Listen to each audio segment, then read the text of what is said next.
রাধে বন্ধুরা, সবাই কেমন আছো? আশা করি ভালো আছো আর আমিও ভালো আছি আমার শ্রীকৃষ্ণের কৃপায়।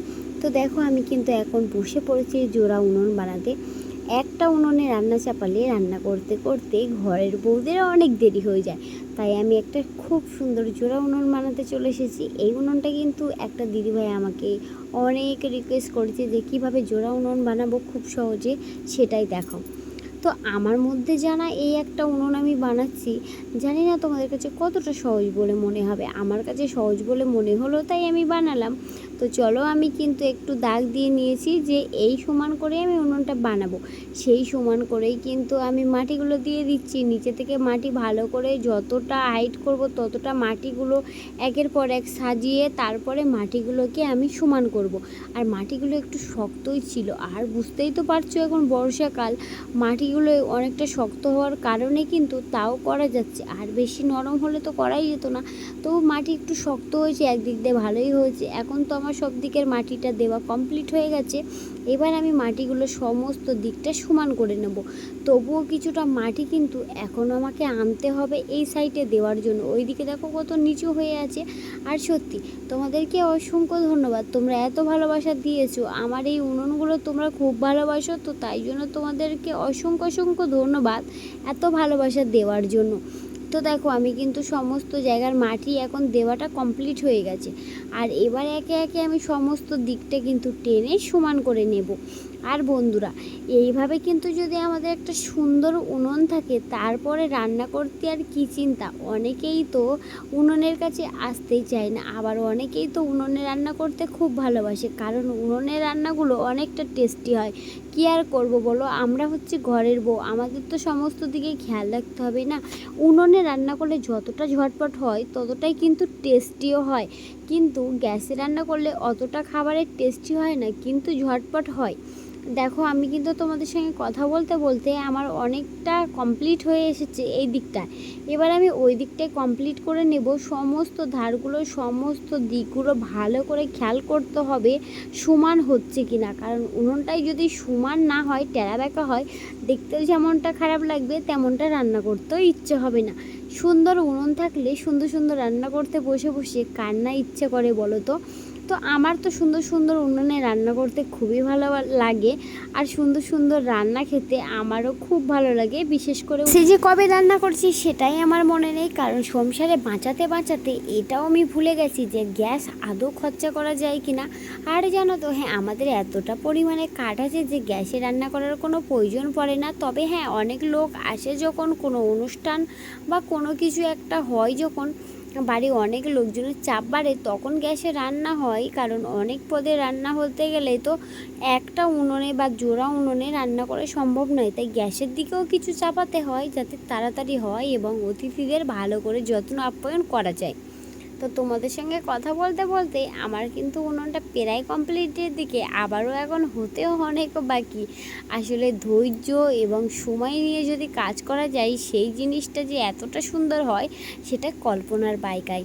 আমাদের জীবনে কিন্তু সব থেকে মূল্যবান সময় হলো ধৈর্য। তুমি ধৈর্য ধরো, অবশ্যই সফলতা পাবে। যার মধ্যে ধৈর্য আছে সে তো এই জগতে সব থেকে জয়ী ব্যক্তি। তো এই কথাটা কেন বললাম, অবশ্যই তোমরা তোমাদের মধ্যে দিয়ে মিলিয়ে নেবে। যে কাজে ছটফট করবে সেই কাজে অবশ্যই ভুল ভ্রান্তি হবেই হবে, কিন্তু তুমি ধৈর্য, সময় এবং ধীর ঠান্ডা হয়ে যদি কাজটা করো তাহলে সেই কাজটা কিন্তু সম্পূর্ণভাবে হবে। আর এই কথাটা আমি অনেক অনেক উপকার পেয়েছি বলেই কিন্তু বললাম। তো দেখো, আমার কিন্তু এই ধারটা টানা হয়ে গেছে, আবার এই ধারটা টানবো। আসলে যেহেতু পাঁক কাদা, আমার তো টানতে সমান করতে টাইম লাগবে। তোমরাও ঠিক এইরকমভাবে সমান করে ধৈর্য ধরে কাজটাকে করবে, দেখবে কাজটা অনেকটাই সুন্দর হয়েছে এবং পেরেছো। অনেক দিদিভাইরা তো পারে না বলে আমাকে কমেন্ট করে, তোমরাও পারবে, না পারার কি আছে? এমন কোনো কাজ আছে কি যে কোনো মানুষ পারে না? সব কিছু কিন্তু মানুষের দান, আর মানুষ কিন্তু সব কিছু পারে। তবে হ্যাঁ, চেষ্টার ওপরে আর কিছুই নেই। তোমার যদি মনোবল থাকে স্থির, তোমার যদি চেষ্টা করা থাকে, তাহলে তুমি অবশ্যই পারবে সেই কাজটা, যেই কাজটা তুমি আদৌ করতে চেয়েছো। তো এখন দেখো সমস্ত দিকটা আমার সমান করা হয়ে গেছে, আর বালতিটা বসিয়ে আমি সমান করব ভেবেছিলাম, কিন্তু ভালো হচ্ছিল না বলে বালতিটা আমি তুলে দিয়েছি, দিয়ে আমি হাত দিয়েই করছি। ভেবেছিলাম বালতি দিয়ে করলে হয়তো সমান হবে, কিন্তু না, ওটা তো হয়নি। বালতিটা আমি সরিয়ে দিয়ে ভালো করে কাস্তে দিয়ে সমান করে কেটে নিচ্ছি, নিয়ে তারপরে আমি সমস্ত ঝিকটা তৈরি করব। আসলে এইভাবে কেটে নিয়েছি বলে কতটা সমান হয়েছে দেখো। আর বালতিটা দিয়ে তখন সমান ভালোভাবে হচ্ছিল না। আর এখন দেখো দুই দিকেই আমার কেটে নিয়েছি, যেহেতু আবার শুকনো হবে। আর এখন আমি বুকের ঝিকটা করে নেব। এই উনুনে তুমি ভাত তরকারি সমস্ত কিছু করতে পারবে অতি সহজে। এইরকম একটা উনুন বানিয়ে নিলে তোমার বাড়ি যদি গাছপালা থাকে, পাতা কাঠ কুটো সমস্ত কিছু কিন্তু তুমি জাল দিতে পারবে এক নিমেষেই। দেখো বুকের ঝিকটা তো করা হয়ে গেছে, এইবার চারিধারের যে ঝিকগুলো হয় সেই ঝিকগুলো কিন্তু আমি বানিয়ে নেব। আর আমাদের এখানে এত প্রচুর বর্ষা হয়েছে যে সমস্ত কিছু বুড়ে গেছে, মাঠ নদী নালা ঘাট সমস্ত কিছু, আর কোনো কিছু বাদ নেই। আর এত বর্ষা হয়েছে যে চাষও করতে পারি না আমরা, আমাদের বীজ থাকার পরেও সমস্ত কিছু নষ্ট হয়ে গেছে। আর আমি যখন উনুন করছিলাম, আমার পাশে একজন ছিল, একটা ছোট্ট বাচ্চা, তো তার সঙ্গে গল্পই করছিলাম। তো ওই জন্য তখন একটু কথা বলছিলাম বলে আমি ওই দিকে ধ্যান দিয়েছিলাম। তো তারপরে দেখো আমার কিন্তু এই দিকটা কমপ্লিট হয়ে গেছে, এবার আমি এই দিকটাই কমপ্লিট করব। আসলে কাজ করতে করতে যদি কোনো মানুষ আসে বা কোনো কথা হয়, আমার তো মনে হয় সেই করাটাই অবশ্যই দরকার। সমস্ত কাজের সাথে সাথে সমস্ত দিকের খেয়াল রাখাটা অতি জরুরি।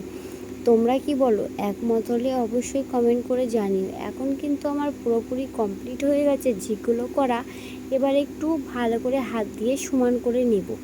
আর দেখো এখন কিন্তু রৌদ্রেরও চাপটা আছে, জানি না সকালের দিকে দুপুরের দিকে এবং কি বিকেলের দিকেও অনেকটা রৌদ্র বার হয়েছিল, তারপরে আবার বৃষ্টিও হচ্ছিল। মানে এই রৌদ্র এই বৃষ্টি এই সঙ্গেই কিন্তু আমাদের দিন চলছে, যেহেতু এখন বর্ষাকাল।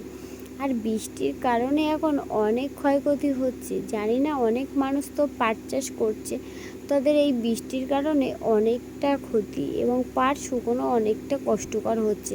পাটে যেহেতু প্রচুর কষ্ট, আমাদের এইদিকে কোনো মানুষ পাট চাষ করে না, আমাদের এইদিকে তো ধান চাষ করে। এই বছর এত বর্ষা হয়েছে যে সেই ধান চাষটাও বুঝি আর হবে না। তো দেখো আমি উনুনের চারপাশটা এত সুন্দরভাবে কেটে নিচ্ছি যাতে একটা বর্ডার পড়েছে সেরকম একটা ভাব দেখাচ্ছে। তো এই দিকটা আমার কাটা হয়ে গেছে, ওই দিকটাও কাটা হয়ে গেছে, তো 3-4 দিকেই আমার সমস্ত কাটা কমপ্লিট হয়ে গেছে। এবারে এখন মুখটা কেটে নেওয়ার পালা। আর যে কাটার পরে জায়গাগুলো অগ্র ছিল সেইগুলো আমি হাত দিয়ে ভালো করে সমান করে নিচ্ছি। আর এখন আমি সমান করার পরে চলে যাব মুখটা তৈরি করতে।